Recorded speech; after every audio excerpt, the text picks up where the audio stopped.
Let's do it, Lieutenant Sanchez said to his strike team.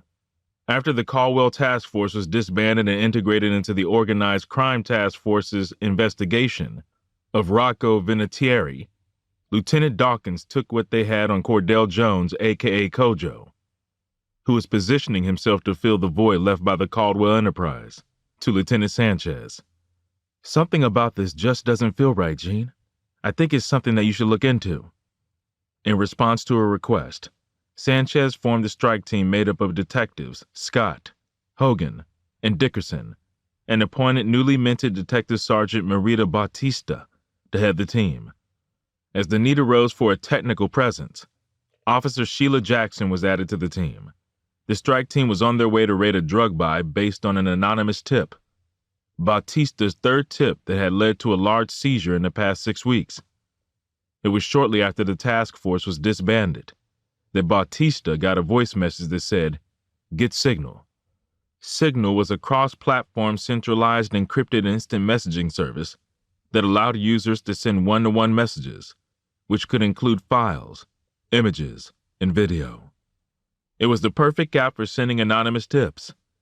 Once she installed it, she began getting tips, and those tips had been netting greater results each time. Bautista thought that the sender had to either be somebody inside Kojo's organization or a cop. Either way, she didn't care. The tips were solid. That Saturday evening's target was Kadeem Harrell. He was a dealer for Aaron Copeland, who was one of Kojo's drug lieutenants. The deal was being done at the Tenderloin Steakhouse in Jersey City. Harrell was set to sell 10 kilos of cocaine to Irvin Del Mar.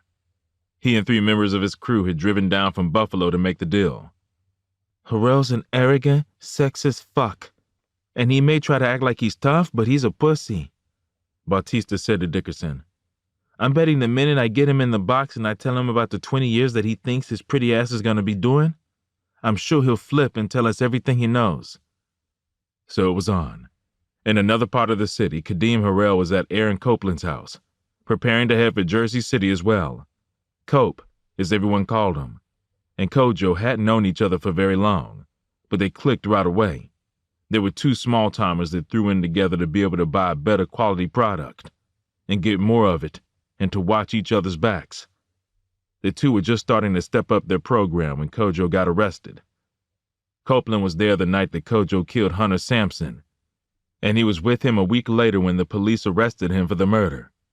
Copeland kept things going while Kojo went to prison and was shocked when he was back on the street 4 months later, talking about Johnny Boy DeLeonardo and a whole new program. That night he was at home with his wife Ariel. They had just finished dinner, and she was in the kitchen while Copeland talked to Harrell in the dining room. He had come there that night to reassure Copeland that he had kept the circle of who needed to know tight.